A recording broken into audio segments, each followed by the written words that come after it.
humanity on the streets of New York. We're on the corner of 2nd Avenue, East 42nd Street, taking a stand not far from the United Nations, where today the Summit of the Future gathered and signed the Pact for the Future, which is a document which is about global governance, multilateral agreements which centralize powers in the hands of the United Nations across democratic nations, which I believe is not only a risk to national sovereignty, even if in soft power terms, in terms of economic interest and bureaucratic influence, a risk to our freedoms, our freedom to express ourselves freely online, our ability to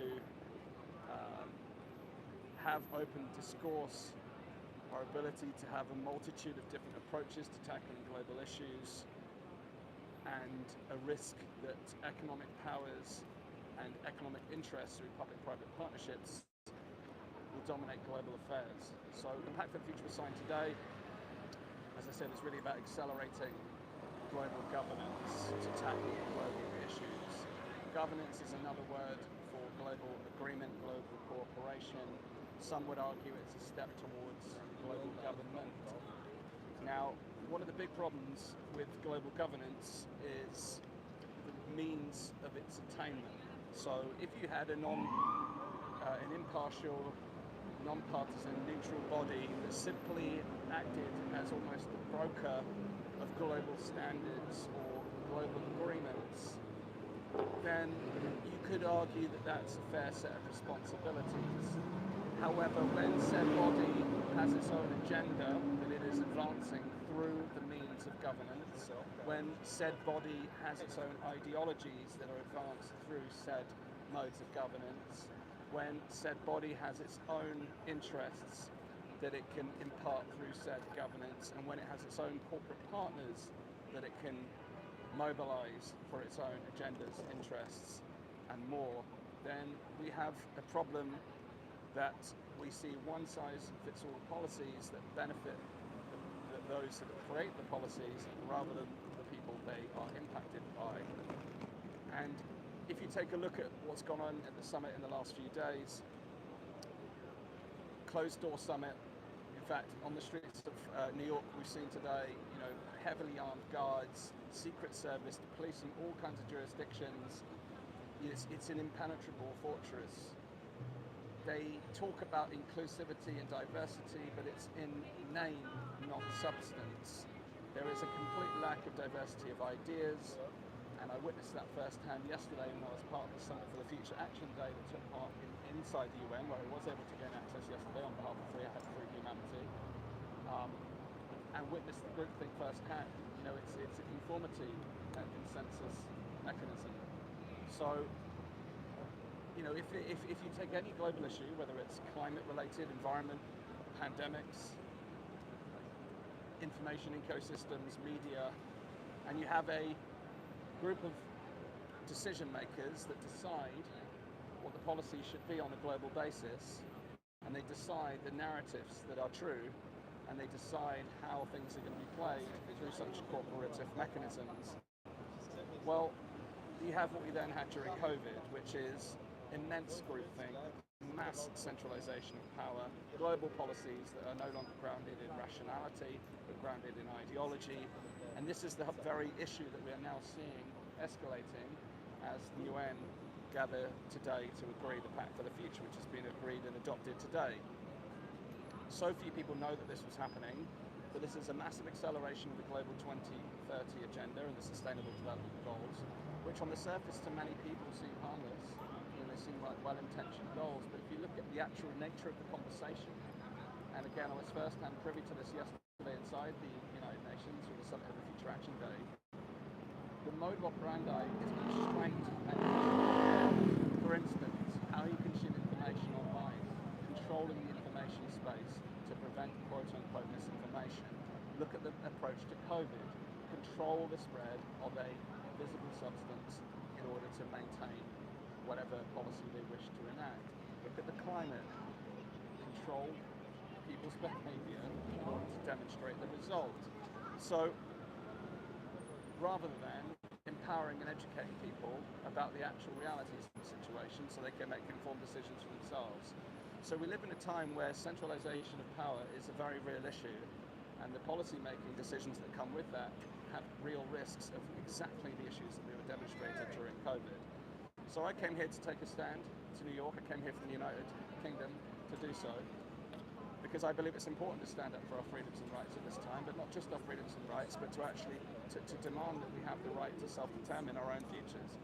So that is why I'm here today, and I have been here the last couple of days. I was involved in the discussions yesterday in the Summit of the Future, in the action days, and unfortunately the pact has passed, and now our global leaders are going to go about setting these agendas into full motion to have a charged, with or without your blessing. Because of course the decisions are made in these towers of power where the people have very little impact. And let's face it, does your elected MP, whether you elected them or not yourself, do you truly believe they represent your interests? Do you believe that they are coming here to negotiate the best for your particular situation? It's bad enough on a national level, let alone an international level. So the problem is here we've got people who are supposedly representing the people, yet if you look at it, it's sustainable development. The clue's in the title. It's gluing the wheels, it's greasing the wheels of commerce, it's advancing corporate agendas, and it's enabling a technocratic idea that the expert class at the central level have the ability to determine what is right and wrong for the planet and for the people. I fundamentally disagree with this approach. I believe in national sovereignty, I believe in local autonomy, I believe in human rights, I believe in decentralized approaches to international cooperation. Cooperation across borders is necessary for shared problems that we are facing in the modern world, but no one-size-fits-all policy can solve those issues. Let's take the information ecosystem as an example. The idea that there is a certain science or set of facts that are true, we can see again for the last few years this has been hugely manipulated, dissenting voices silenced, and I believe that this is a risk that we're now sleepwalking into with regards to increased censorship powers, increased clampdown on so-called misinformation, increased restrictions on our ability to protest, and increasing global narratives to advance these agendas that are centralized at the global level through things like the Pact for the Future. Again, I met lots of people here yesterday, I've met people here today who are lovely human beings. They're all trying to do the right thing, and they're all trying to influence policy. The reality is, though, the discussions and agreements are made at a much higher level than the involvement of civil society organisations and such, and therefore we become subject to the whims of whatever the incumbents are. And it's very clear that there is not a diversity of ideas, there is not an inclusion of different perspectives or ideologies. It is a very much a collectivist-driven, progressive-orientated set of ideologies that almost Fabian socialist. Again, it doesn't really matter what your political leanings are. It's really about whether there is true inclusivity of different political views. The organisation poses as a partisan organisation, yet having sat through the talk all day yesterday, there is no one there representing traditional views.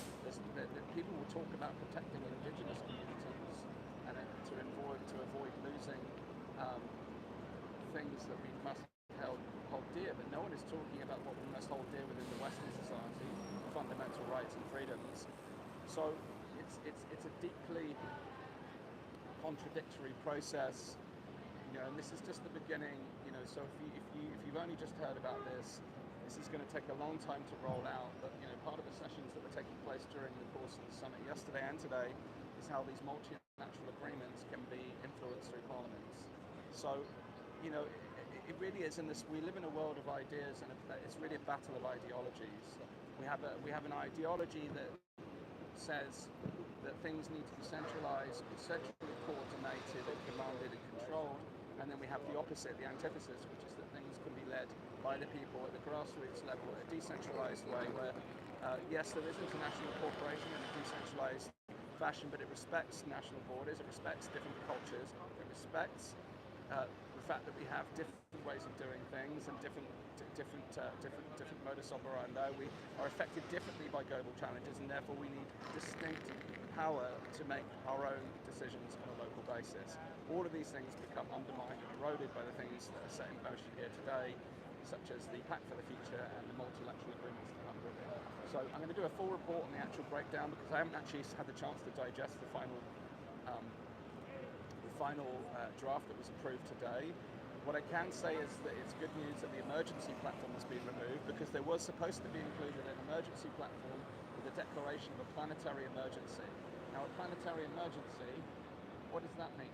A generic emergency, a permanent state of generic emergency, which puts people in a sense of fear, and under the conditions of fear we have a situation again, like COVID, which we've just lived through, where we no longer operate on a rational basis, where we actually take the time for the democratic processes to be valued and appreciated. We don't have a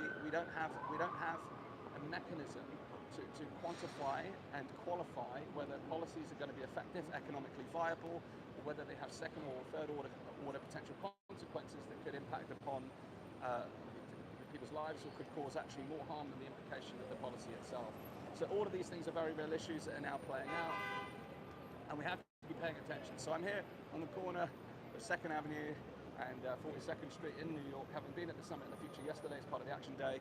We've been up and down today, protesting in different parts of New York, and we're just finishing up here as the delegates leave. You know, you'll see all these armed vehicles behind me. There's one just departing right now.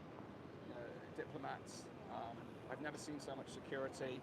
You know, obviously we're at the UN headquarters in Geneva earlier this year to protest against the United Nations in the manifestation of the WHO and the pandemic treaty, which is on its way to being approved in the next couple of months. It's another issue I'm paying close attention to. Again, negotiations have taken place in the last couple of weeks, and there wasn't even half the presence. Not even. I would say there's not even 1% of the police and security presence. But it shows that the kind of level of the delegation that is here in New York this weekend for this Pact for the Future. Again, with many nations now adopting this. So time will tell what the implications will be, but it's putting Agenda 2030 on steroids, it's putting the Sustainable Development Goals on steroids, all of which we have seen have had consequences for human rights and civil liberties, which is why I'm here today. You know, Free Humanity is an organisation that, a non-profit organisation that is established to defend our rights and freedoms in the modern developed Western world. There are many great organisations that are out there protecting the rights of developing nations, of nations that are sadly suffering from tyrannical governments, although we could all argue that we've all suffered a dose of that in the last few years. But you know, if you're living under a true dictatorship, you know, there's perpetual human rights abuses. But we're now seeing human rights abuses in developed countries and Western nations. We're seeing the erosion of our ability to speak freely. We're seeing the erosion of our ability to protest. We're seeing an erosion of the freedom of conscience, the freedom of thought, our ability to even consider an idea. There's such thing as a pre-crime and a thought crime. All of these concepts are getting permeated into the daily culture without reference to any mode of democratic checks and balance.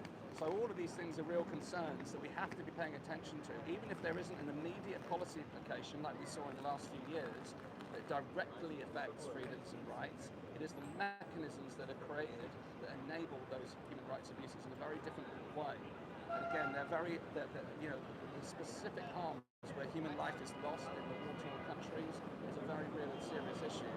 But it is important that in the developed world we also pay attention to the abuses that are happening on our own turf and our own borders. So, you know, Free Humanity is existing at a time now where we have to continue to develop and uphold these rights that have been hard-won by our forefathers, and we cannot allow them to slip in the face of any predetermined declaration of an emergency. And again, thankfully, the emergency platform has been abolished from today's pact, which hopefully gives us breathing room to evaluate how to tackle this, because the reality is the basic sense of emergency, whether it's a climate emergency, whether it's a very real threat of expansion of geopolitical conflict. The problem with an emergency context and emergency setting is it, as I discussed, is it loses it curtails the ability for democratic checks and balances to occur, so that we can operate with rationality and to and informed consent. The sign says "Say yes to freedom." Free humanity, say yes to freedom. We're inviting people to say yes to freedom, say yes to your rights. I don't have a loudhailer or what do you call it, megaphone here today, otherwise I'd be shouting in the street. In fact, I've already been told by the police we wouldn't be allowed it anyway, so